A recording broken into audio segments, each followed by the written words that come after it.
Evelyn Harper did not cry at her father's hanging.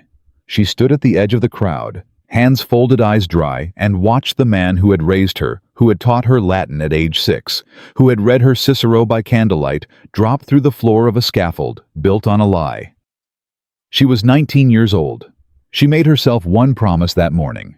She would walk into Nathaniel Whitmore's world, and she would not leave until it burned. If this story already has your heart, subscribe to this channel, follow every part to the end, and drop your city in the comments below. I want to see how far this story travels. The Whitmore estate sat 12 miles outside Richmond, Virginia, on a hill that looked down on everything and everyone, which was, Evelyn had come to understand, entirely intentional. Nathaniel Whitmore had not inherited that hill so much as he had claimed it, the way powerful men claimed most things, quietly, completely, and with enough legal documentation to make the claiming look like destiny. She had been inside his house for 41 days. 41 days of carrying trays and pressing linens and moving through rooms like furniture that had learned to walk. 41 days of listening to conversations in parlors, to arguments behind closed study doors, to the names that came up again and again in lowered voices when men thought no one was paying attention. She was always paying attention. That was the only reason she was still alive. The dinner had been announced 3 weeks prior. 30 guests, the finest families of Virginia and beyond. Senators, judges, men who owned banks, and men who owned the men who ran them. Nathaniel Whitmore hosted these evenings twice a year, and attendance was not precisely optional if you intended to remain relevant in Eastern society. Evelyn had been assigned to the dining room. She had requested it. Mrs. Alderton, the housekeeper, had given her a long look when she made the request. The kind of look that said, "I see more than you think I do," but she had granted it without a word, and Evelyn had not offered one in return. The table was set for 32 by 6 in the evening. By 7, every seat was filled. Evelyn moved along the edges of the room with a water pitcher, refilling glasses, stepping back, disappearing into the rhythm of service the way she had trained herself to do. She kept her eyes at the level of collar buttons and wine stems. She did not look at faces. She was not there for faces.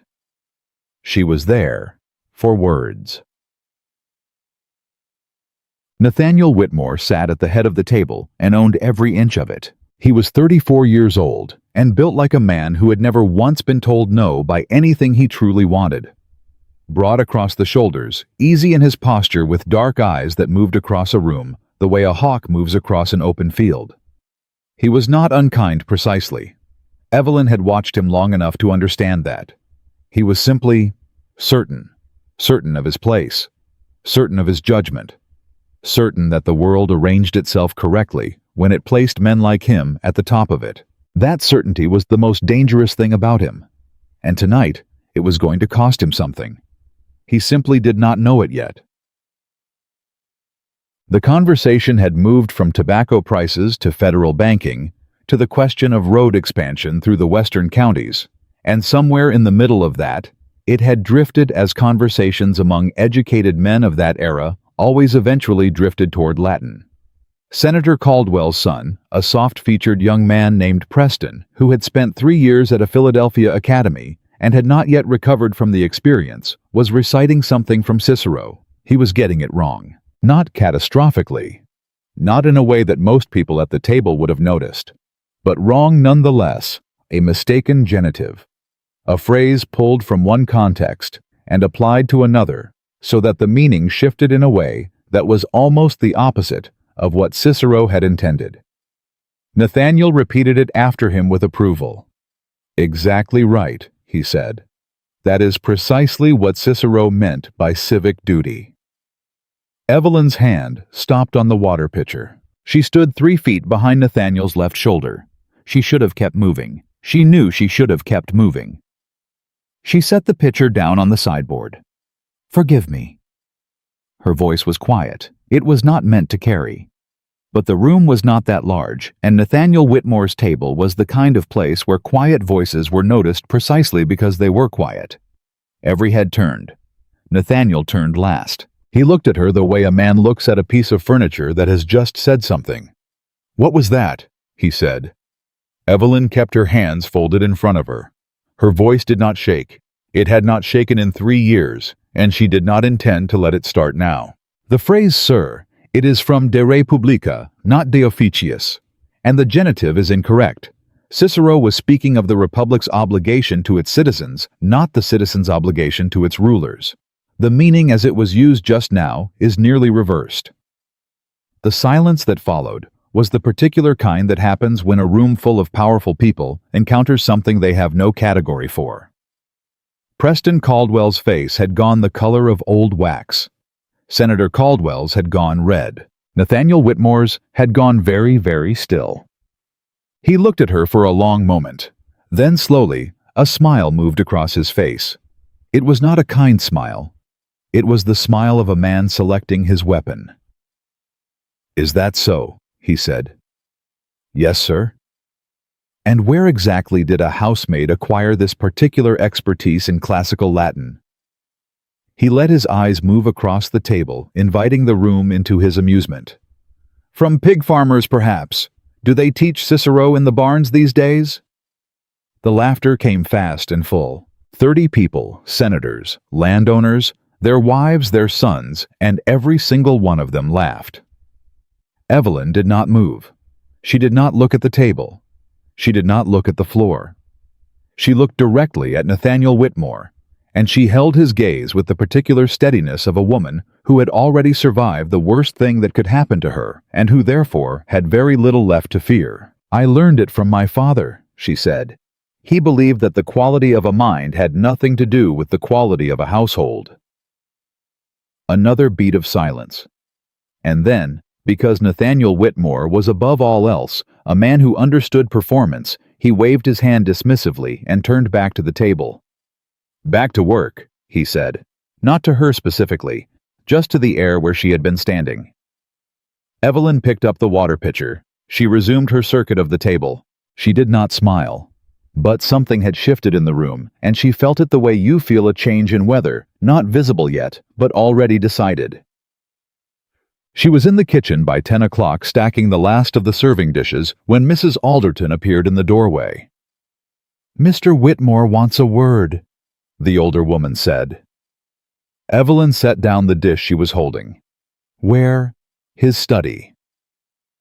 She followed Mrs. Alderton through the back corridor and up the eastern staircase, the servants' route narrow and unlit, except for a single lamp at the top, and then Mrs. Alderton stopped at the study door and gave her that same long look from before. "Child," she said very quietly. "Ma'am?" "Whatever you're doing in this house." A pause. "Be careful with it." It was the closest thing to kindness Evelyn had received in 41 days. "Yes, ma'am," she said.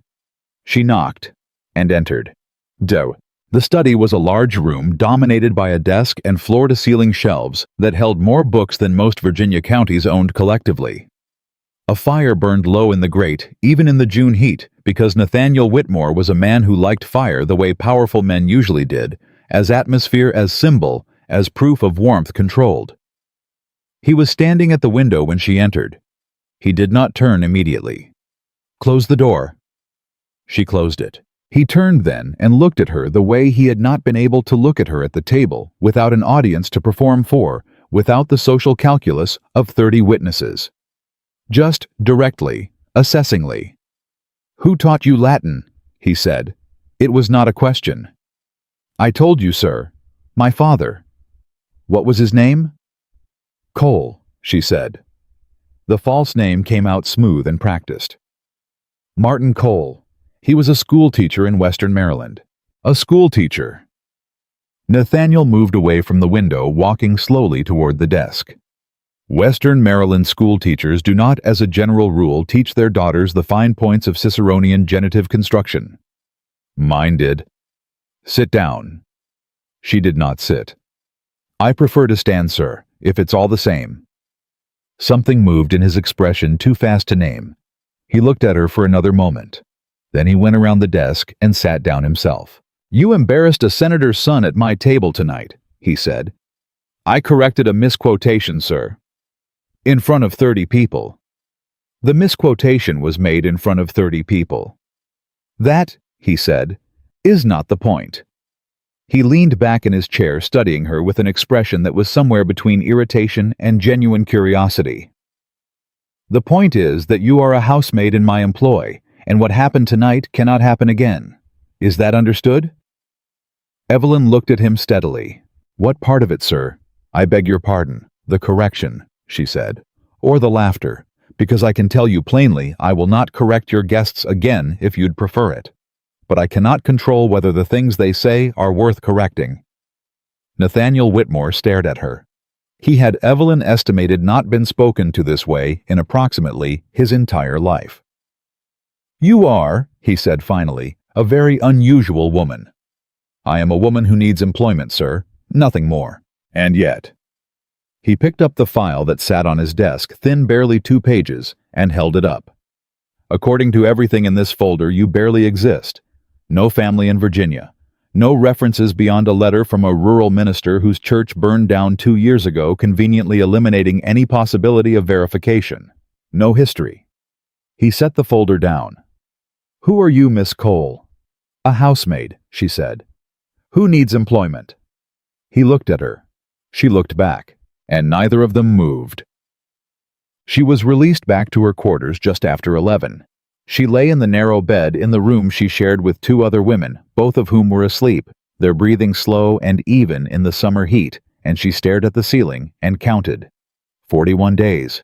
She had the name of the man who had drafted the charges against her father. She had the name of the judge who had refused to delay the trial. She had, from a conversation overheard 3 weeks ago, through the partially open door of the east parlor, the name of the senator who had been the architect of the whole fabrication. Senator Caldwell, father of Preston Caldwell, who could not properly cite Cicero. She pressed her palms flat against the mattress. She needed one more thing. She needed the original documents, the ones that had been presented as evidence of her father's treason. The ones that she knew, in the way you know something that has cost you everything, were forgeries. Those documents were somewhere in the Whitmore estate. She did not know exactly where yet, but she was going to find them. She closed her eyes. Be patient, she told herself, the way her father had taught her, the way she had been teaching herself for 3 years. Be patient. Be precise. Be invisible. She had been invisible for 41 days. She could be invisible for 41 more. The summer pressed down on the estate in the weeks that followed like something with weight and intention. Nathaniel Whitmore did not call for her again, but he watched her. She felt it, the particular quality of a gaze that is trying to solve something. He was not watching her the way men sometimes watched women in households like this one, with something proprietary or predatory in it. It was different. It was the way a man watches a problem he cannot categorize. She used it. She worked harder. She moved through more rooms. She took on tasks that gave her access to corridors she had not yet mapped: the East Wing storage, the lower study where older files were kept, the small anteroom off the library where Nathaniel's business correspondence was sorted before it reached his desk. She was looking for the documents. She found something else first. It was a Tuesday evening, mid-July. A small gathering, not a formal dinner, just 4 men in the west parlor, drinks, port door not quite closed. Evelyn was 3 rooms away when she heard Senator Caldwell's voice. She set down what she was carrying. She walked toward the sound. Harper's case was closed, Caldwell was saying. It has been closed for 3 years. I will not have it resurrected by some overzealous federal reviewer. The reviewer has already submitted a preliminary inquiry. Another voice, one she didn't recognize. It is a matter of record now. You cannot simply, I can do whatever I need to do, Caldwell said. That is what power is for. A third voice, quieter. Nathaniel, you have influence with the federal office. A word from you would close this inquiry before it goes further. Silence. Then Nathaniel's voice, careful and measured. What exactly was the Harper case? Another silence. A traitor, Caldwell said. Executed, necessary, finished. Then why? Nathaniel said. Does it need my influence to stay finished? No one answered that. Evelyn pressed herself against the wall outside the doorway, her hand flat against the plaster, her heart beating so hard she was certain someone inside the room must hear it. Harper. They were talking about her father, and Nathaniel Whitmore. Nathaniel Whitmore, who had laughed at her at his own dinner table, who had looked at her like a problem, to be categorized and filed away. Nathaniel Whitmore had just asked the question that every person in that room had spent 3 years hoping no one would ask. She pulled herself away from the wall. She walked back down the corridor. She did not run, but in 41 days, and then the week since, it was the first time she had felt something shift beneath the ground of this house. Not fear, not hope, not yet, but the first tremor of something that might become one. She found the letters 2 days later. Not the forgeries, not yet, but correspondence. 6 letters filed under a case reference number in the lower study between Senator Caldwell's office and a federal prosecutor named Graves, dated from the spring of 1807. Her father had been arrested in August of 1807. She stood in the lower study with the letters in her hands and read them in the gray light of a Thursday morning while the house was still half asleep around her, and what she read made her hands go completely still. The letters did not prove the forgery directly, but they proved the plan. They proved that Samuel Harper's name had been selected, that his known opposition to a specific federal land policy had made him useful, that the treason charge had been constructed around a set of documents that were to be procured, that was the word they used, procured from a man named Aldrich in Philadelphia. Procured, not found, not discovered as evidence. Procured. She put the letters back exactly as she had found them. She walked back to the kitchen. She began her morning work, and she thought about what Mrs. Alderton had said to her outside the study door. Whatever you're doing in this house, be careful with it. She thought about Nathaniel Whitmore, asking why a finished case needed influence to stay finished. She thought about 41 days and the week since, and 3 years before that. She thought about her father's hands, which had always smelled of ink and old paper, and the way he had looked at her on the last morning she had seen him alive through the bars of a Richmond jail, and told her with a steadiness that she had been trying to learn from ever since. The truth does not disappear, Evelyn. It only waits. And you must wait with it. She had been waiting. She thought with a clarity that surprised her in its sharpness that she might not have to wait much longer. She found the second letter on a Friday. It was tucked inside a legal brief that had no business being in the lower study at all, a brief that should have been filed with the Richmond Federal Office 2 years prior, according to its own cover page. Someone had kept it here deliberately. Someone had wanted it close but not visible. Evelyn read it standing up, the way she read everything in that room, because sitting down implied comfort, and comfort implied time she did not have. The letter was from Graves, the same federal prosecutor whose name had appeared in the earlier correspondence, and it was addressed not to Senator Caldwell, but to Nathaniel Whitmore's father, Edward Whitmore, dead 3 years. She read it twice to make sure she understood what she was reading. Then she put it back. She walked to the kitchen, and she started the breakfast fire, and she did not speak to anyone for the next 4 hours, because what she had just read had changed the shape of everything she thought she knew, and she needed time to rebuild the map before she could take another step. Edward Whitmore had not drafted the charges against her father, but he had known about them, and he had done nothing, which meant that Nathaniel, who had asked why a finished case needed influence to stay finished, Nathaniel had inherited not just an estate and a fortune and a seat of power. He had inherited a silence, and he did not know it yet. She was carrying a tray of coffee to the east parlor that same morning when she nearly walked directly into James Harrington. He was a tall man, James Harrington, broad through the chest, with the kind of posture that came from years of military service, and never quite left a man even after the uniform did. He had arrived the previous evening unannounced, which Mrs. Alderton had mentioned with the particular tightness around the mouth that meant she disapproved, but would say nothing. He stopped when he saw Evelyn. Not the way men usually stopped when they nearly collided with a housemaid with impatience with a brief dismissive glance. He stopped and actually looked at her. It lasted only a second. Then he stepped aside and let her pass without a word. She continued down the corridor. But she felt his gaze on her back for a long time after. Harrington and Nathaniel took their breakfast in the east parlor with the door closed.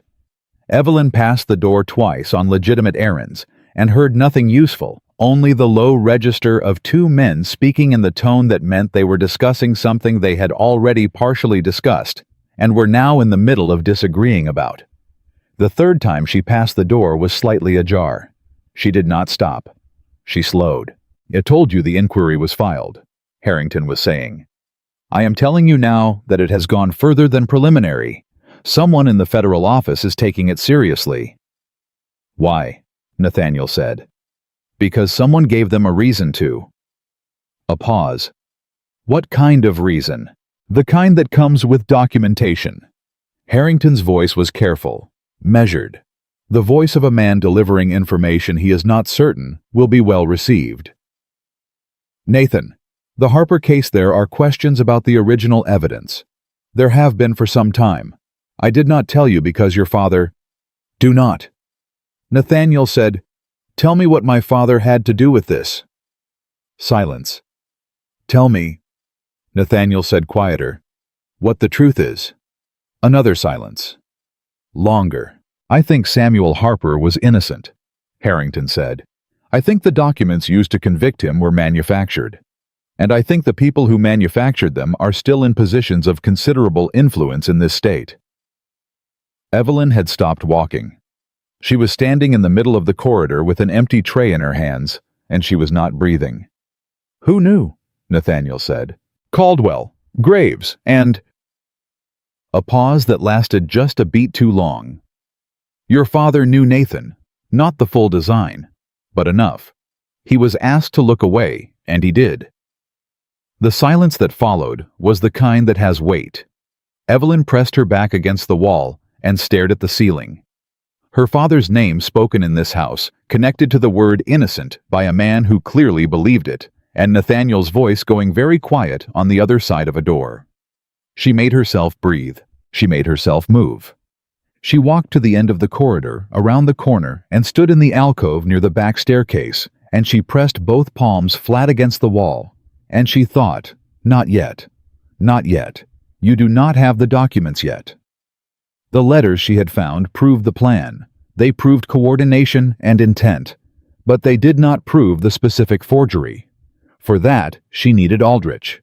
Or she needed whoever had held Aldrich's work after the trial ended.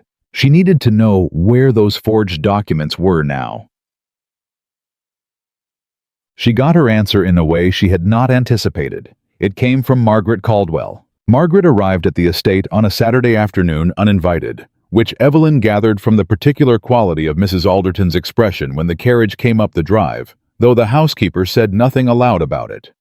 Margaret was Senator Caldwell's daughter, 22 years old, and she moved through the world with the specific confidence of someone who had never once been told that what she wanted was unavailable. She had brown hair and a sharp, pretty face, and she looked at Evelyn the way wealthy young women of that era sometimes looked at female servants, not with cruelty exactly, but with a kind of erasure. As if the looking itself confirmed that what she was looking at did not fully count. Evelyn had been looked at that way before. She had learned to use it. Margaret wanted tea in the garden. She wanted it served by the girl with the dark hair. She had heard about the dinner. She told Mrs. Alderton brightly. She thought it was absolutely hilarious. Someone really ought to have the girl serve her just for the story of it. Mrs. Alderton relayed this information to Evelyn with an expression that was carefully neutral. "She wants me," Evelyn said. "She does. Then I'll go." The garden was full of summer heat, and the smell of boxwood and roses, and Margaret Caldwell sat in a wicker chair with her parasol and her tea and her particular way of occupying space, as if she had built it herself. Evelyn poured without being asked. "You're the one who corrected my brother," Margaret said pleasantly. "Yes, ma'am." "He was furious." She sounded delighted by this. He's still furious. You know he spent 3 years at the Philadelphia Academy specifically to learn that sort of thing. I'm sorry if I caused offense. Oh, don't be sorry on my account. Margaret looked at her with genuine curiosity, more genuine than Evelyn had expected. I thought it was wonderful. Preston is an idiot. He always has been. A pause. You actually know Latin? Yes, ma'am. Where'd you learn it?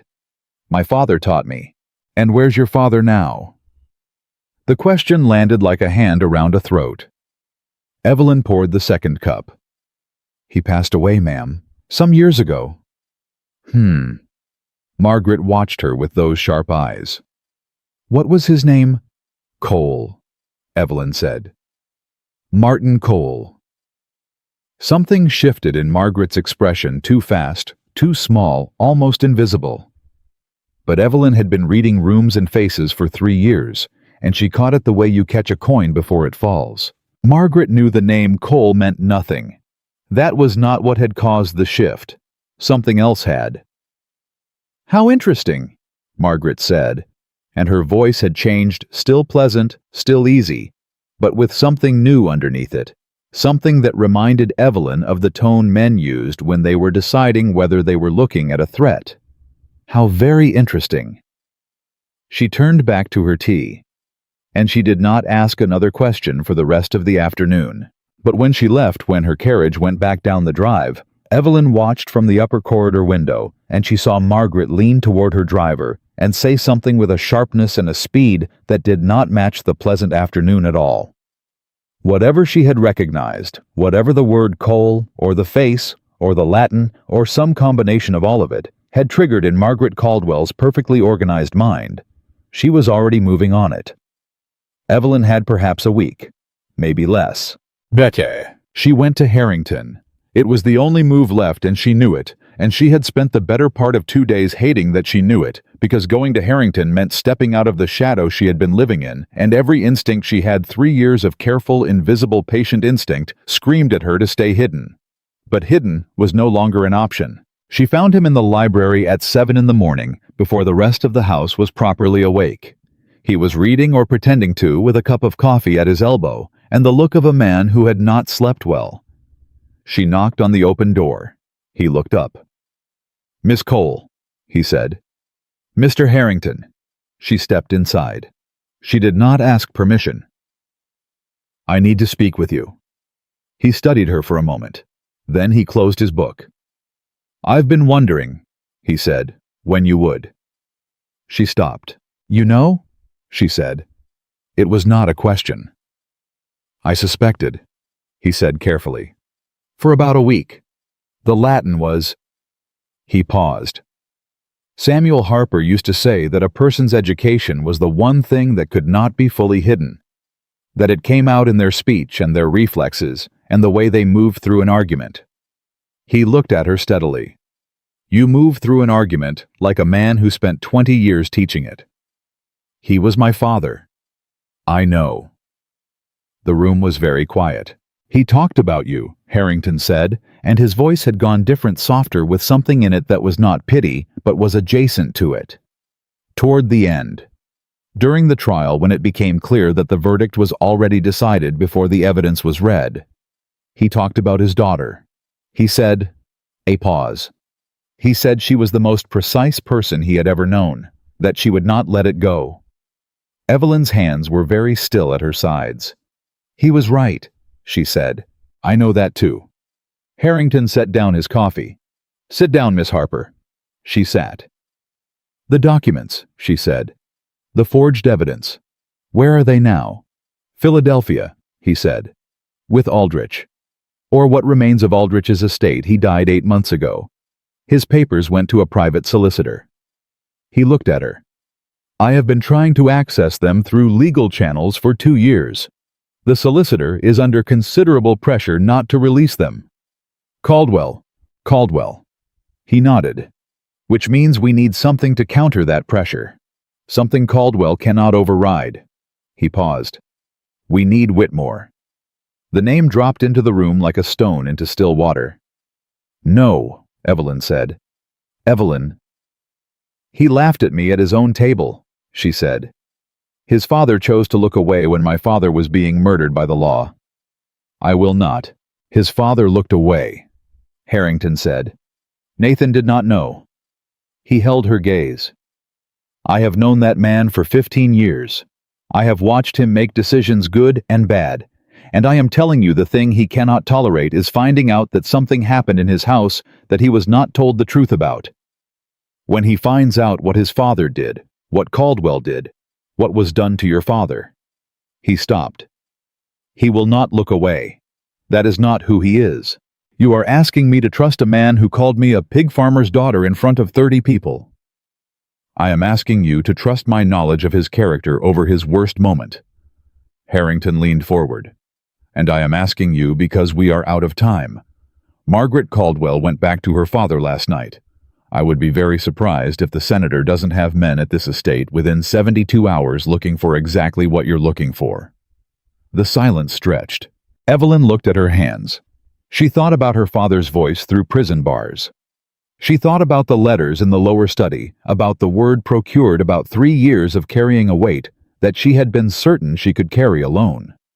If I tell him, she said, and he chooses his position over the truth, I lose everything. The documents, the inquiry, the case. Everything. Yes, Harrington said. That is the risk. And you are asking me to take it. I am telling you, it is the only move left. She was quiet for a long time. Outside the library window, the summer morning was going gold and ordinary, the kind of morning that had no idea what was being decided inside a house on a Virginia hill. Arrange it, she said finally. Harrington nodded. Tonight, he said. Tonight, she agreed. She stood. She walked to the door. And then she stopped with her hand on the frame and she said quietly without turning around. If he laughs again, I will walk out of this house and find another way. I want you to know that. He won't laugh, Harrington said.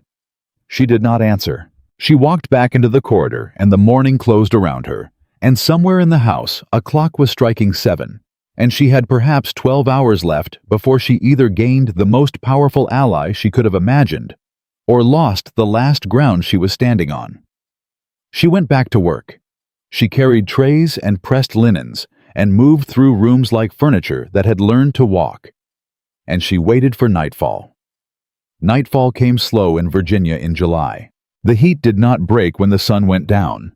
It simply changed quality from something sharp and direct to something heavy and close pressing against the skin like a hand that would not lift. The estate settled into its evening sounds. The creak of old timber, the distant call of something in the tree line, the muffled movement of servants finishing their last work of the day. Evelyn finished hers at 8:30. She did not go to her room. She went to the library. Nathaniel was already there when she arrived. He was standing with his back to the door, one hand on the mantelpiece above the cold summer fireplace, and he did not turn when she knocked. He said, "Come in a voice that told her Harrington had already spoken to him, and that the conversation had not been easy. She stepped inside. She closed the door. He turned then and looked at her. Really looked at her the way he had in his study, on the night of the dinner, without an audience, and without the armor that audiences required. But something was different now. The certainty that had lived in his face like a permanent resident had developed a crack. Just one. Just small enough that a person who had not been watching him carefully for weeks might have missed it. Evelyn had been watching him carefully for weeks. "Harrington tells me," Nathaniel said, "that your name is not Cole." "No," she said, "it is not." "He tells me your father was Samuel Harper." "Yes." A silence. "I was 12 years old when that trial happened," Nathaniel said. He moved away from the fireplace and walked toward the desk, not sitting, just moving the way men moved when they were trying to manage something happening inside them. "I remember my father coming home from Richmond and saying it was finished, that a traitor had been dealt with. I remember thinking—" He stopped. "I did not question it. I was 12. I trusted my father's account of things." "I was 16, Evelyn said. And I was standing outside the jail when they told me he had 2 days left. Nathaniel looked at her. "I'm sorry," he said. "I don't want your apology," she said, not with heat, but with the flat directness of someone who has had a long time to clarify what they want and what they do not. "I want access to the federal inquiry. I want the pressure on Aldrich's solicitor removed so the original documents can be examined. And I want Senator Caldwell to answer for what he did."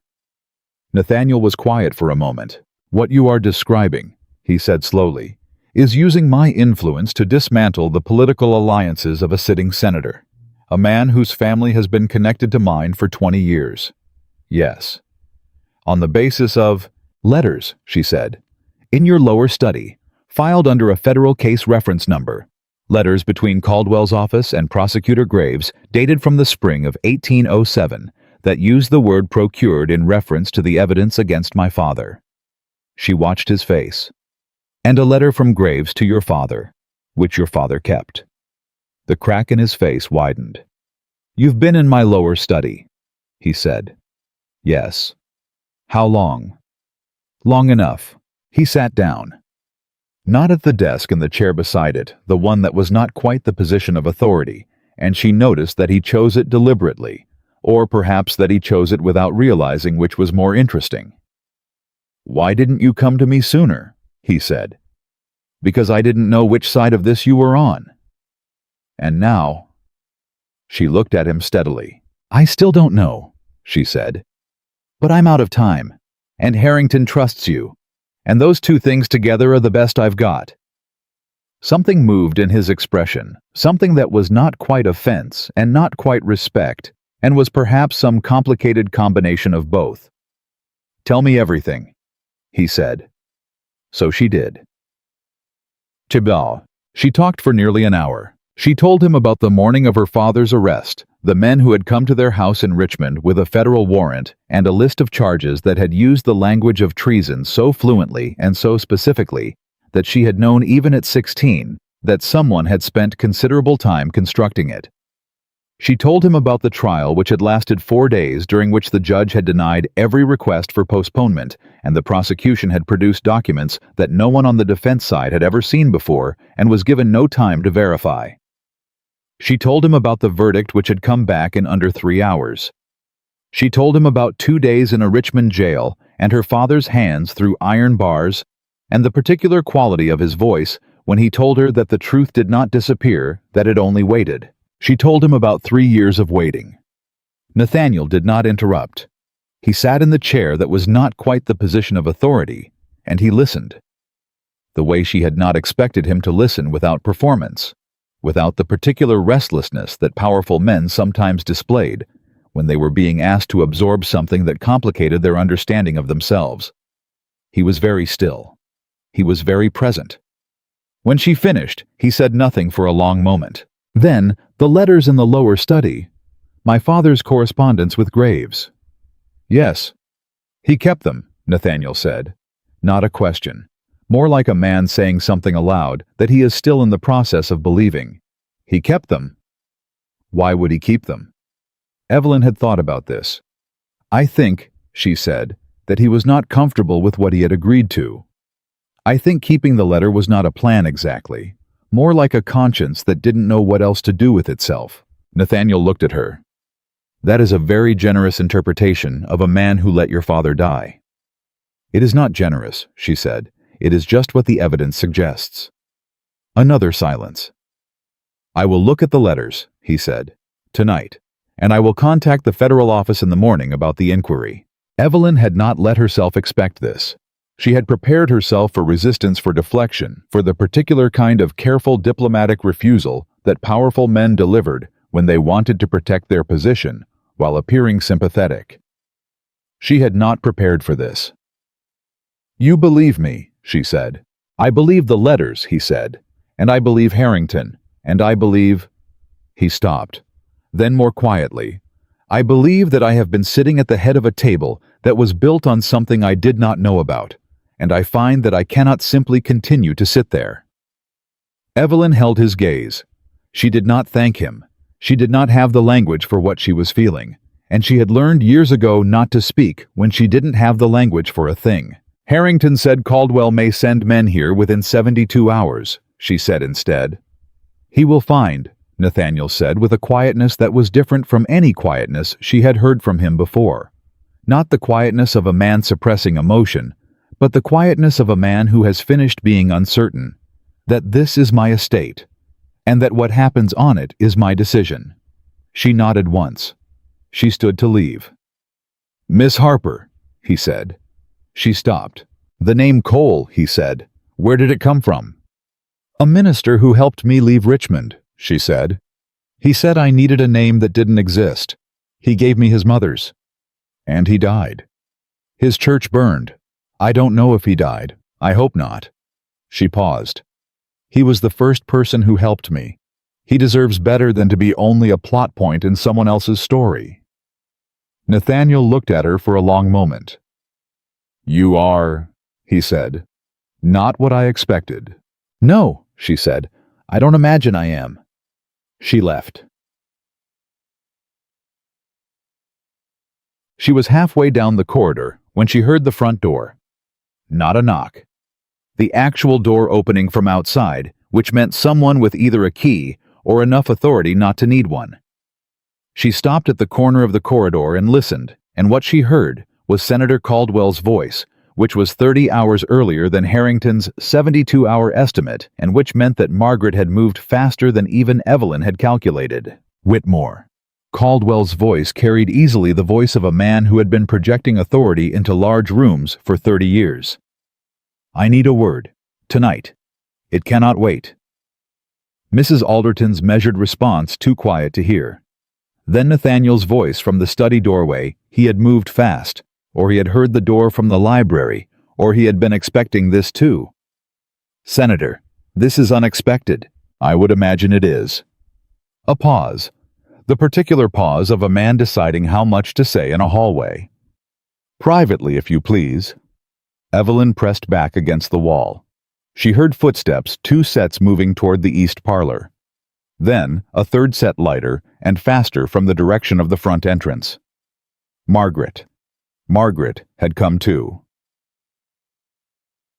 She found Harrington in the corridor outside the east parlor 3 minutes later. He had clearly also heard the arrival. His face was the face of a man revising a timeline he had been confident about. 72 hours, Evelyn said quietly. I underestimated the daughter, he said. Everyone does. She looked at the parlor door. What do they want? My guess, they want Nathaniel to close the federal inquiry, tonight if possible, before any documents surface. Can he? Yes. He looked at her. The question is whether he will. The words landed exactly the way she knew they would. Like a key turning in a lock, she had thought was still open. She had spoken to Nathaniel less than 20 minutes ago. She had watched him sit in that chair and say, I cannot simply continue to sit there. She had almost believed it. But Caldwell had been connected to this family for 20 years, and political alliances, she had learned, were a great deal more durable than principles when pressure was applied in the right places. Is there anything in that parlor right now, she said, that helps us? Harrington was quiet for a moment.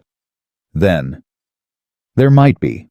If someone were to hear exactly what Caldwell asks for and how he asks for it. Evelyn looked at the parlor door. It was not quite fully closed. That is not something I can ask you to do, Harrington said. You're not asking, she said. I'm deciding. She moved down the corridor. She found the angle, the place where the gap in the door gave sound without visibility, and she stood there, and she listened. Caldwell's voice first. The Harper matter has surfaced again. A federal inquiry preliminary, but it will not stay preliminary if it is not addressed. I need your office's correspondence with the review board closed. A letter from you today stating that your family has no relevant materials pertaining to the case. A pause. But we do, Nathaniel said. Have relevant materials. Silence. Nathan. My father kept letters, Senator. I have not yet read them, but I am told they are thorough. Another pause. Who told you they existed? That is not the point. It is entirely the point. Nathaniel's voice had gone very quiet. That particular quietness again, the one that was not uncertainty. Who told you there were letters in my lower study? Because the only people in this house who knew they existed are people I trust, which means you have a source inside my household. And I would like to know who it is. Margaret's voice for the first time from the corner of the room. It doesn't matter who. It matters to me, Nathaniel said. This is my house. Evelyn's hands were flat against the wall. She heard Caldwell shift his weight. She heard the quality of his silence change from aggressive to calculating. The silence of a man adjusting his approach. Your father was a great man, Caldwell said, and his voice had changed to softer now with the warmth of old friendship applied like a compress to a wound. He built everything you have. He understood that sometimes the law has to serve a larger purpose than any individual case. He understood that stability, the stability of this state of the alliances that keep it running, requires difficult decisions. He understood. Nathaniel said that a man was being sent to die on manufactured evidence, and he looked away. Dead silence. Evelyn closed her eyes. I want you to leave, Nathaniel said. Both of you, tonight. Nathaniel. Caldwell's voice had hardened, the warmth gone completely. You do not understand what you are involving yourself in. The men who manage that case, they are still in positions of power. If you open this, you will not simply be fighting me. You will be fighting a network of influence that goes considerably higher than a Virginia senator. How high? Nathaniel said. No answer. How high, Senator? Still no answer. And then Margaret's voice quiet and precise and stripped of everything pleasant. High enough that your father chose to stay out of it. High enough that a man smarter than you decided it was not worth the cost. Think carefully, Nathaniel. A very long pause. Evelyn did not breathe. Then Nathaniel said, Get out of my house. She heard chairs. She'd heard footsteps. She moved fast back down the corridor, around the corner, up the back staircase, silent and practiced, and she was on the upper landing before the parlor door opened fully. She stood at the top of the stairs and listened to the front door close. She listened to the silence that came after, and then she heard Nathaniel's footsteps in the corridor below, moving not toward the study, not toward the library, but toward the lower study where her father's file was kept. She heard the door open. She heard it close. And then, nothing. Harrington found her 20 minutes later on the back stairs. He sat down beside her without being invited, which she noted and did not object to. For a while, neither of them said anything. He sent them away, Harrington said. I know, I heard. Then you heard what Caldwell said, about how high this goes. Yes. And Evelyn looked at her hands in the low light. My father used to say, she said that the only thing more dangerous than a powerful lie is the moment it starts to believe it cannot be touched. She was quiet for a moment. Caldwell believes that. He has believed it for 8 years. He came here tonight because he is starting to feel something move, and he cannot tell yet whether it is the ground shifting or just the wind. It's the ground, Harrington said. I know that, she said. He doesn't yet. A pause. Nathaniel is in the lower study, she said. I know. What will he do when he reads those letters? Harrington was quiet for a long moment, long enough that the answer was already building in the silence before he gave it. He will be very angry, he said. At his father, at Caldwell, at himself, for having sat at the head of that table for 3 years without asking the right questions. Another pause.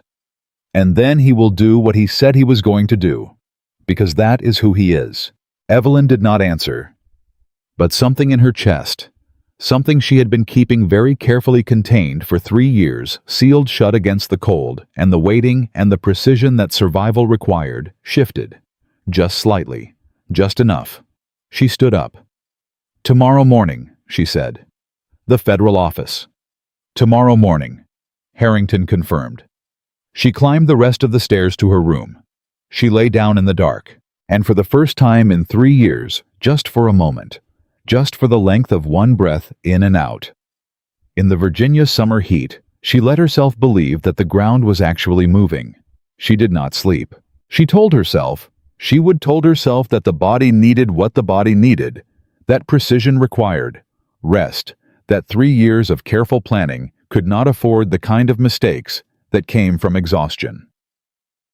She told herself all of that, and lay in the narrow bed, listening to the other women breathe, and watched the darkness above her shift through its slow degrees, from black to gray, to the thin pale color that meant 4 in the morning in Virginia in July. At 4:30, she got up. She dressed in the dark. She went downstairs. Nathaniel was in the lower study. He had been there all night. She knew this because the lamp was still burning under the door when she passed it at 4:45, and because when she knocked quietly once he said, "Come in the voice of a man who has not moved in several hours, and is only partly surprised to be interrupted. She opened the door. He was sitting at the small table in the center of the room, not at the desk, surrounded by papers, the letters she had found, the legal brief, and more files she had not seen before pulled from the drawers she had not yet reached, spread across the table in the particular disorder of a man who had started looking for one thing and found several others. He looked up at her. His face was different. She had catalogued his expressions over 41 days and the weeks since filed them, the way she filed everything methodically, precisely for future use. She knew the face he made when he was performing authority, and the face he made when authority was genuine. She knew the face he made when he was annoyed, and the face he made when he was thinking hard. She did not know this face. It was older somehow, heavier. The face of a man who has read something in the night that has altered the shape of what he thought he knew about himself. "Sit down," he said. She sat.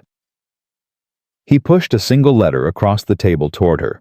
She looked at it. It was from Graves to Edward Whitmore, dated October 1807, 2 months after her father's execution. She had found the earlier letter, the one from spring. She had not known about this one. She read it. The first time through, she read it for content. The second time, she read it for what it meant. When she looked up, Nathaniel was watching her. "He received payment," she said. Her voice was completely steady. "Graves received payment, after the execution, from a land account connected to the Western Territory expansion." "Yes." "And your father?" "My father," Nathaniel said, co-signed the account authorization. He said it without inflection, which she understood was the only way he could say it. He did not initiate it, but he authorized the final transfer, which makes him an accessory, she said, after the fact at minimum. The room was very quiet. "I am sorry," Nathaniel said. "I know that is not sufficient. I know that nothing I say in this room changes what happened to your father or why, but I am telling you I did not know, and I need you to know that I did not know." Evelyn looked at him. She thought about 16 years old and iron bars and 2 days. She thought about what it had cost her to walk into this house, what it had cost her every morning to carry trays and press linens and be invisible in rooms where these men had spoken freely because they believed she did not count. "I know you didn't know," she said. "That's why I'm still sitting here." Something in his face shifted, not relief exactly, but the release of something he had been holding since he sat down at this table hours ago. "The federal inquiry," he said. "I am writing to the review board this morning, a full letter of support with my name on it requesting immediate access to Aldrich's estate papers. Caldwell will retaliate. I expect he will. He said the network goes higher than a Virginia senator." "He did." Nathaniel's jaw tightened. "I have spent the last 4 hours thinking about who else's name might appear in these files if I keep looking." He looked at the papers spread across the table. "I have also spent the last 4 hours understanding that not looking is no longer a choice I can make." Evelyn was quiet for a moment. "There is something else," she said. He looked at her. "Margaret recognized something yesterday, when she came to the garden. I saw it on her face. She looked at me, and something shifted, not at the name Cole, but at something else. My face, possibly. Or the Latin. Or some combination." She paused. She knows or she suspects who I am. Which means Caldwell either already knows or will by this morning. Nathaniel sat back. Then we don't have days, he said. We have hours. Yes, he stood. Harrington, he said. Wake him. Yeah. The three of them were in the library by 6 o'clock. Harrington looked like a man who had slept briefly and badly and was not going to complain about it. He listened to Nathaniel's account of the letters, the October letter, the payment, the co-signed authorization, with the stillness of someone absorbing information they had half expected and had not wanted to be right about. When Nathaniel finished, Harrington said, "How many people have seen those letters?" 3, Nathaniel said. In this room. We need to move them. I know. Nathaniel looked at Evelyn. Where would you put them? She had thought about this. Not in the house, she said. If Caldwell sends men here with legal authority to search a warrant connected to the federal inquiry framed as evidence collection, they will have access to every room. He cannot get that kind of warrant without the review board's cooperation, Harrington said. He got a death sentence without actual evidence, Evelyn said. Do not underestimate what he can get. A silence. The minister, Nathaniel said, looking at her. The one who helped you leave Richmond. Is he living? I don't know. If he is, he has already helped you once. Is there anyone else? Anyone outside this estate, outside this county who you trust? Evelyn thought. It was a short list. It had always been a short list. There is a woman, she said, in Fredericksburg, a teacher. She was a friend of my father's from before everything. She has no connection to Caldwell, no connection to the federal network. She is simply a woman who runs a school and has never been important enough for powerful men to pay attention to. That, Harrington said, is exactly who we need. I will write to her, Evelyn said. Today, and I need a writer who is not connected to this estate, not one of your men, Nathaniel. Someone Caldwell's people won't be watching. I know someone, Harrington said. A man in town. He owes me a considerable favor and has no interest in politics. Send him this morning, Evelyn said. Harrington nodded and stood. I'll go now, he said, and he left, which left Evelyn and Nathaniel alone in the library at 6 in the morning, with the weight of everything that had been said and everything that still needed to be done, pressing down on the room like the summer heat. She wrote the letter to the teacher in Fredericksburg in 20 minutes, clear, precise, with a reference in the second paragraph to a conversation she and her father had had that only someone who actually knew Samuel Harper would understand, so that the woman would know the letter was genuine. She gave it to Harrington when he came back through at 6:30. He left with it, and then she went back to work. This was the part that people who had not lived this kind of life would not understand, that in the middle of everything, the ordinary work continued because stopping was visible, and visible was dangerous. So she carried trays, she pressed linens, she moved through rooms, and she waited. The men arrived at 11 o'clock.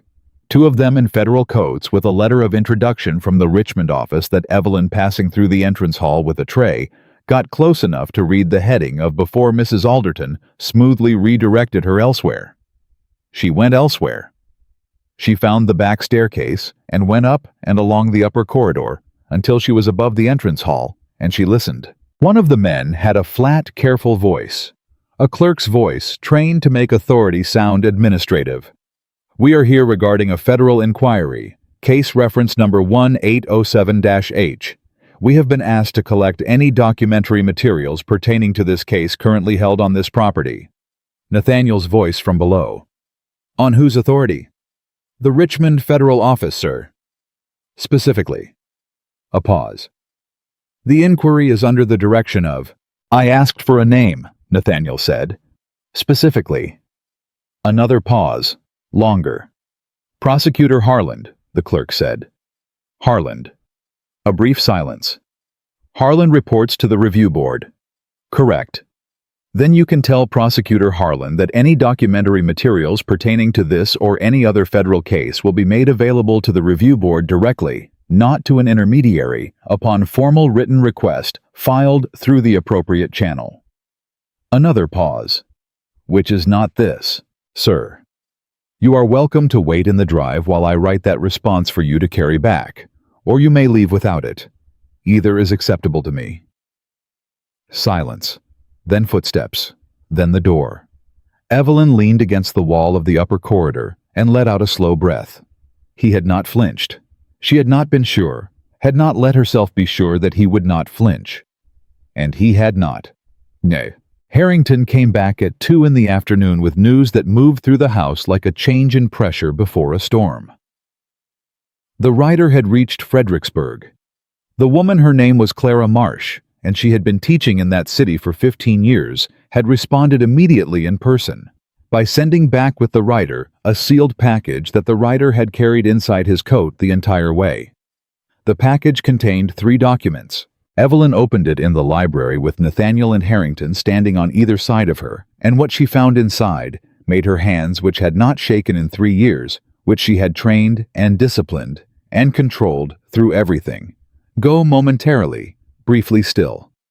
The first document was a letter from her father, written 3 days before his arrest, addressed to Clara Marsh to be held and opened only by his daughter, or in the event of his death by whoever would carry on what he had started. The second document was a set of dates, names, and transaction references, her father's own investigation compiled in the months before his arrest into the Western Territory land scheme that the forged treason charges had been designed to protect. The third document was a sworn statement from a man named Porter, a clerk in the Philadelphia Land Office, signed and witnessed, attesting that he had been present when a man named Aldrich had been paid to produce a set of documents to specification. Documents that would, the payment instructions stated, demonstrate correspondence between a federal judge named Samuel Harper and a foreign agent. Evelyn's father had known. He had known they were coming for him, and he had spent the weeks before his arrest assembling the proof of why, and he had sent it to Clara Marsh, and Clara Marsh had kept it for 8 years in a school in Fredericksburg. Waiting. The way he had told Evelyn to wait. She put the letter down on the table. She could not read it. Not yet. Not in front of anyone. She picked up the sworn statement instead and looked at Nathaniel. "Porter," she said. "Is he still alive?" Nathaniel was already reading over her shoulder. "Harrington," he said without looking up. "I'll find out," Harrington said, and he was already moving toward the door. "James." Nathaniel's voice quiet, precise. The voice that was not uncertain. Fast. "Understood." She read her father's letter that night. Alone in her room with the door closed and the lamp turned low, she read the handwriting she had not seen in 8 years. The particular forward-leaning script of a man who wrote quickly because his mind always moved faster than his hand. "My dear Evelyn, if you are reading this, then the thing I feared has come to pass, and I am sorry for it. Not for myself, I have had a full life, and I have used it as well as I knew how. But for you.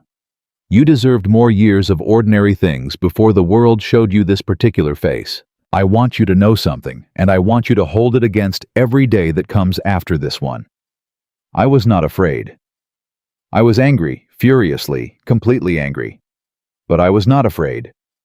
And you must not be afraid either. Not of them. Not of what they have and what they can do. Fear is the mechanism by which they maintain the architecture. It is the only power they have over a person who knows the truth. You know the truth. So do the documents I have given Clara. Use them when you can. Wait when you must. Be patient. Be precise. Be exactly who you are.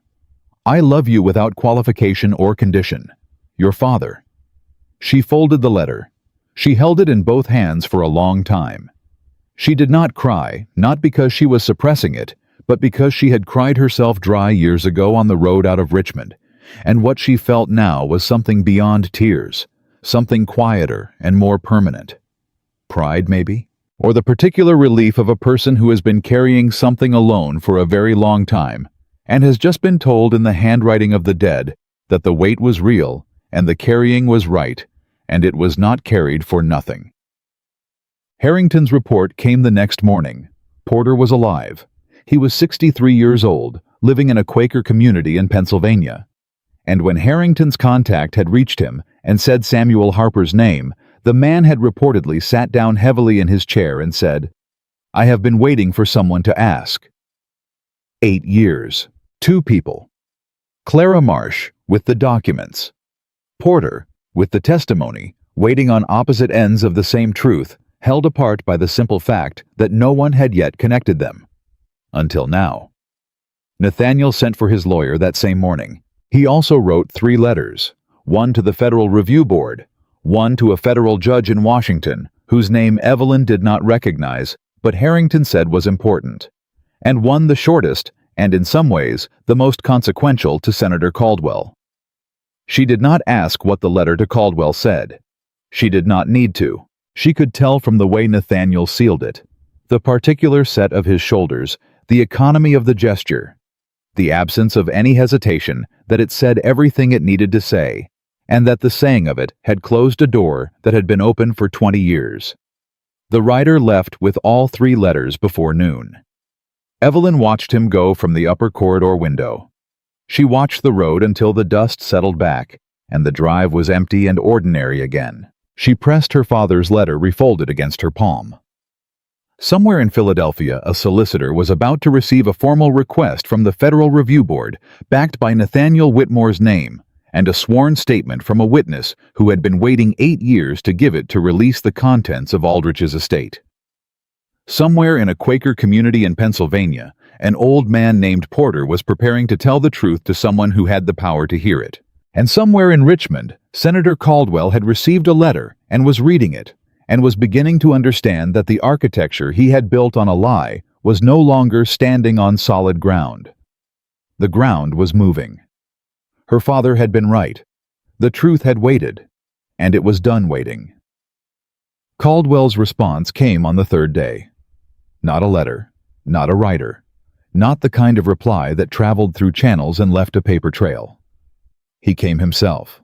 He arrived at the Whitmore estate at 9 in the morning in a carriage that had not been announced, accompanied by 2 men whose coats were not federal but whose bearing said military, and he walked through the front door with the particular energy of a man who has made a decision in the night and arrived with it fully formed and non-negotiable. Mrs. Alderton sent for Nathaniel immediately. Evelyn heard the carriage from the upper corridor and was on the back staircase before the front door had finished opening.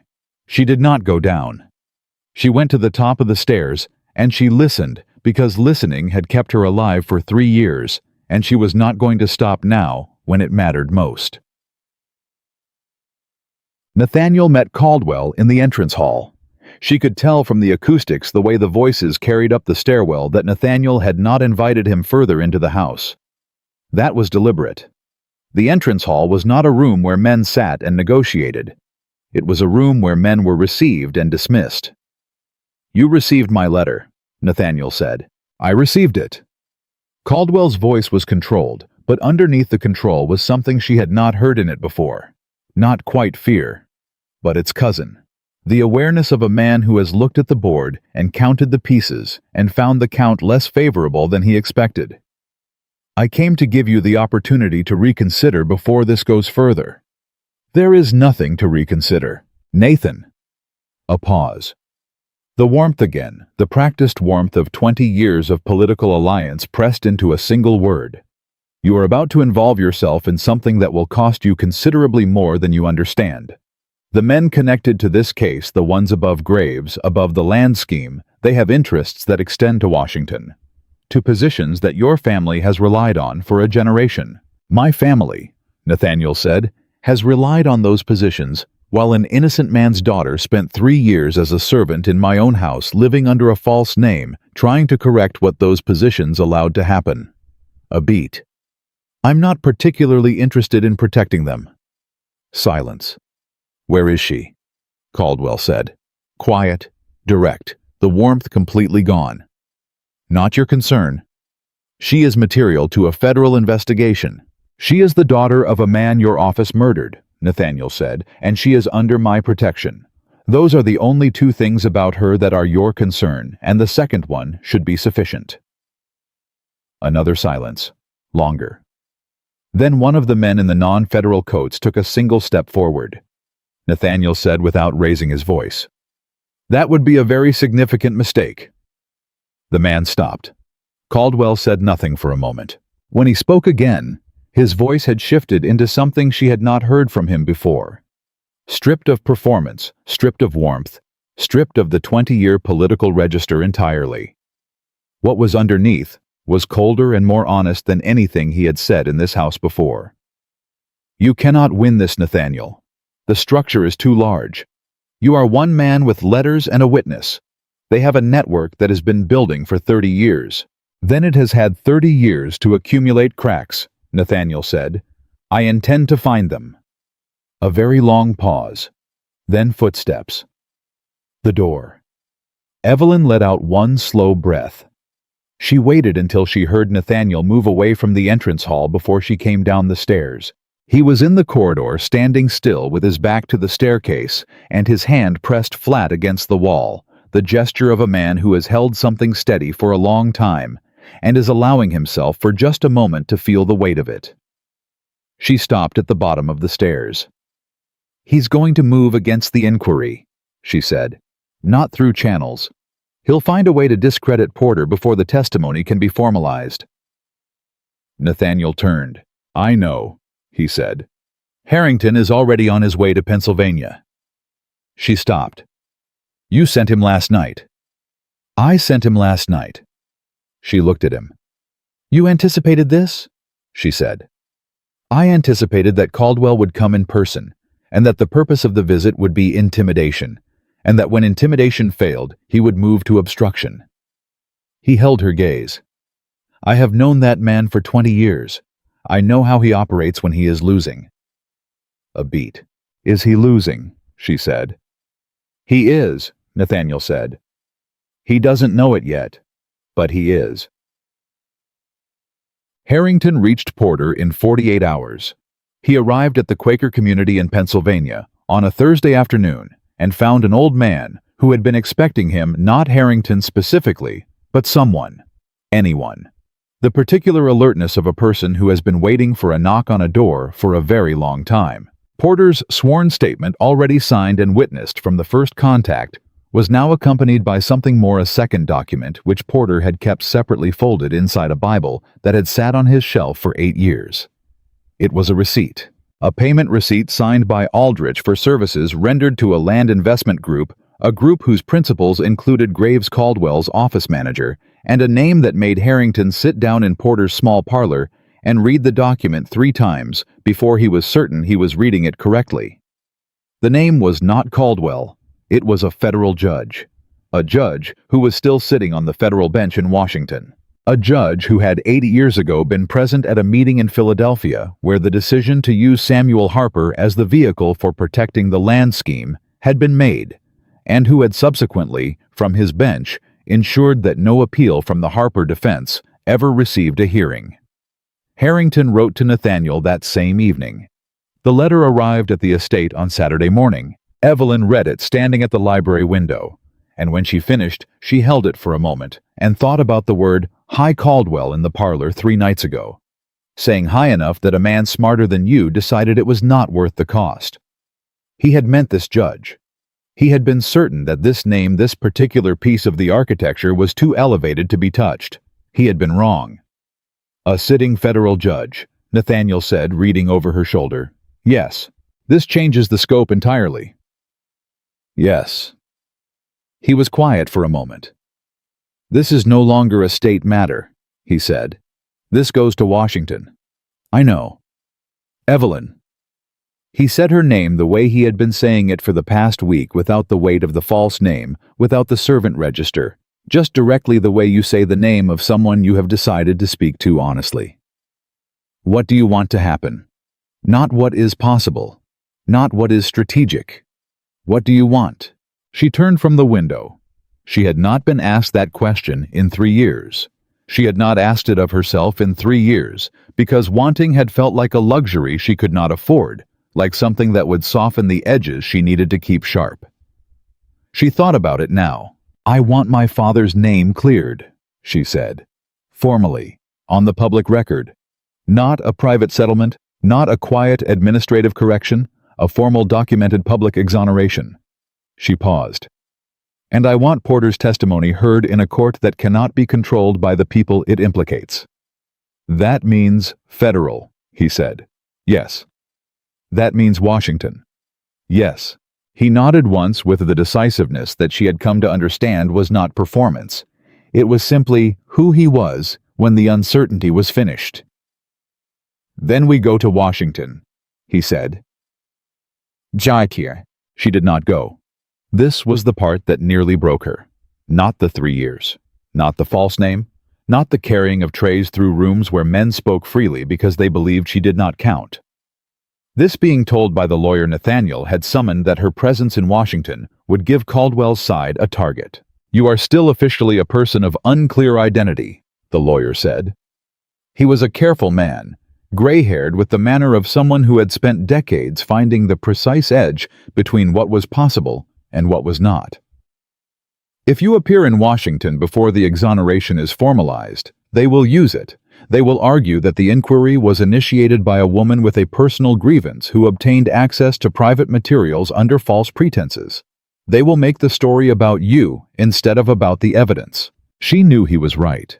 She hated that she knew he was right. "How long?" she said. "Weeks. Possibly longer." She looked at Nathaniel. He looked back. "You stay here," he said. "Not as an order. As a statement of what was going to happen. You are safe here. Caldwell knows that I know what he did, which means he cannot move against you without making it significantly worse for himself. And you go to Washington. Harrington and I go to Washington." He paused. "With Porter. With the documents. With the letter from your father, which is the clearest evidence of what he knew and when he knew it, and how far ahead of them he was." She thought about her father's letter being read in a federal proceeding. She thought about his handwriting, that forward-leaning script, the mind outrunning the hand being entered into an official record. She thought, "Be patient." "Go," she said. The weeks that followed were the hardest of the entire 3 years, not because anything went wrong. Harrington's reports came regularly every 3 to 4 days, carried by the same rider, and the news was consistently better than she had dared expect. Porter's testimony was heard. The documents from Aldrich's estate, released finally by the solicitor under formal federal order, confirmed everything. The land scheme unraveled with the particular speed of a thing that has been held together by the cooperation of people who, once the cooperation became dangerous, stopped cooperating. Graves recanted within the first week. He did it in writing before a federal commissioner with the specific thoroughness of a man trying very hard to be the first person to do the right thing. The judge, the federal judge, whose name had been on the receipt in Porter's Bible, resigned his seat on a Tuesday, citing health, and was on a boat to England by Friday. Caldwell held for 10 days. He held with the particular stubbornness of a man whose entire identity is constructed from the belief that he is untouchable, and who cannot let go of that belief even when the evidence against it is sitting in front of him in formal federal documentation. Then Porter said under oath that Caldwell had been in the room in Philadelphia. Not adjacent to the room, not connected by correspondence. In the room, present, participating. Caldwell resigned his Senate seat on a Wednesday. He did not go to England. There was nowhere left to go. The hardest part was not the waiting for news. The hardest part was a Tuesday afternoon the 3rd week when Margaret Caldwell came to the estate. Not with her father, not with men in non-federal coats. Alone in a plain carriage unannounced, and she asked Mrs. Alderton not for Nathaniel, who was in Washington, but for Evelyn.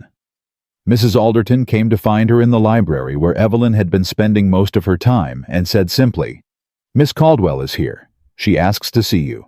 Evelyn set down the book she was not really reading. "Where is she?" "The entrance hall.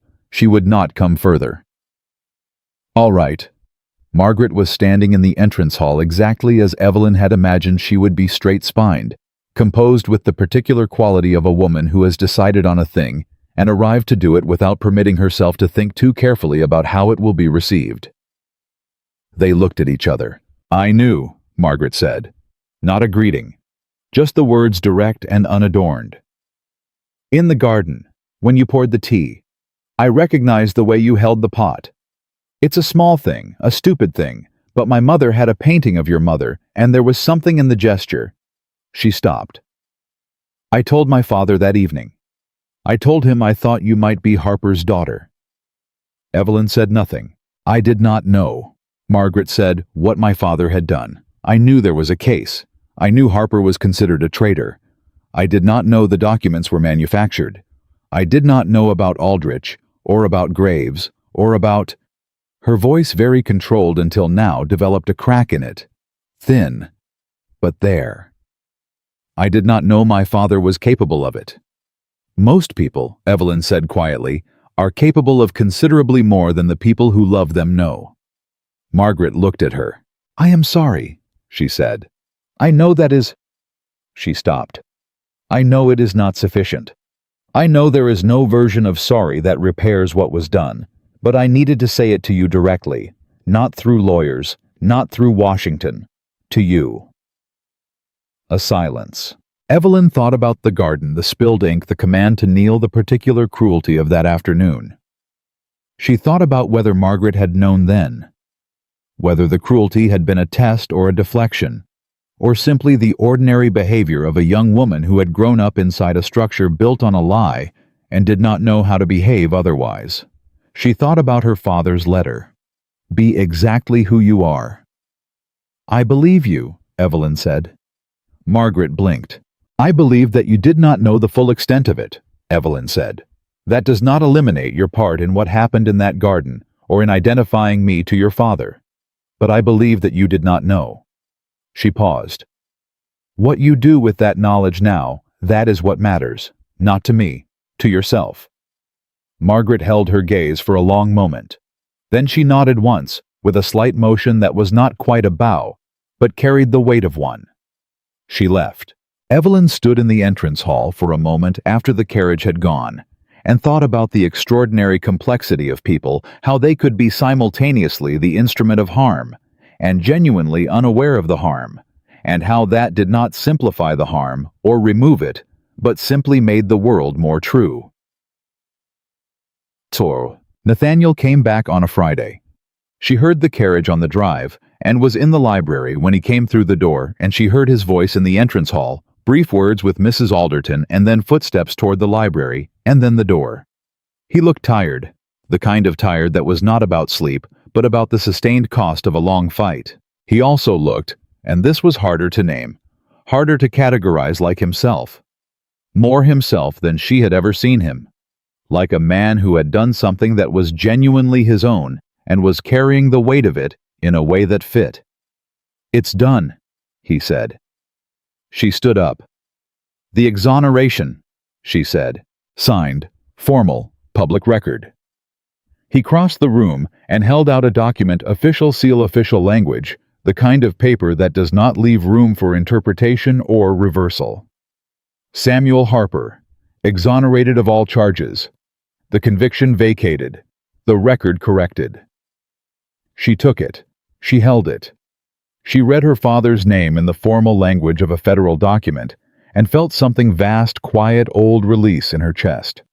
She had been holding it for 3 years. She had not known until this moment quite how heavy it was. "Thank you," she said.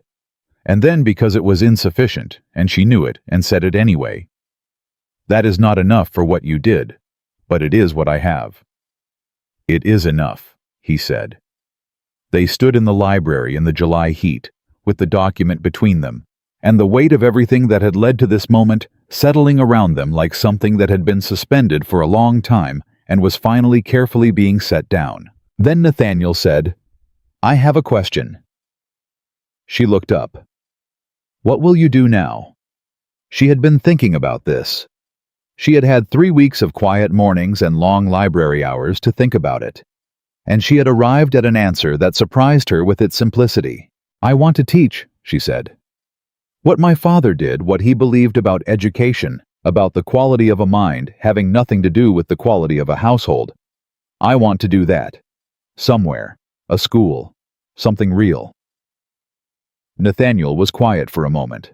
There is property, he said, in Fredericksburg, near where Clara Marsh teaches. It has been sitting vacant for 2 years, an old house on a good piece of land.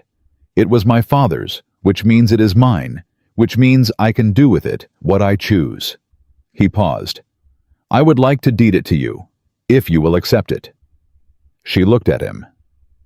That is a significant gift. It is a correction, he said. A small one, against a large wrong.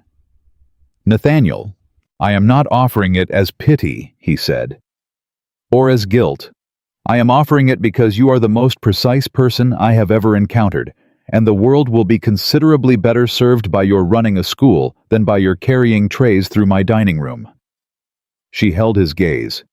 She thought about the word correction, about small ones against large wrongs, about whether that was sufficient and about whether sufficient was the right measure. She thought about her father. Be exactly who you are. I accept, she said. Something in his face, the tiredness, the weight, the sustained cost of the last several weeks eased. Good, he said. A silence, not uncomfortable, not weighted with what had been and what it had cost. Just the ordinary silence of two people standing in a library in summer who have arrived by very different roads and through very considerable difficulty at the same place at the same time. There is one more thing, Nathaniel said. She waited. I would like, he said, choosing his words with the care of a man who has decided to say something true and wants to say it accurately, to call on you. In Fredericksburg, when you are settled, if that is acceptable. She looked at him for a long moment. She thought about the dinner table and 30 people laughing. She thought about the study at 11 o'clock and the particular quality of his silence when she refused to sit. She thought about a chair that was not quite the position of authority, and letters read through the night, and the sound of a door closing against 2 men who had come to protect a lie. She thought about a man who, when the choice came, had not looked away. It is acceptable, she said. He nodded once. He did not smile. Not yet. Not with the full weight of everything still in the room.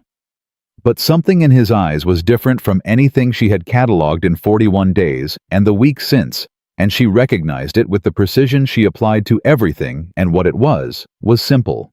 It was the beginning of something that had not yet been named, and that was enough. That was. Samuel Harper's daughter was no longer a ghost, no longer a servant, no longer a secret living in borrowed rooms under a borrowed name.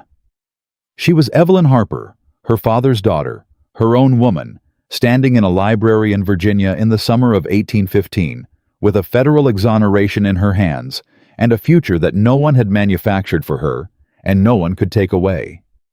The truth had waited 8 years. It had been worth every one of them.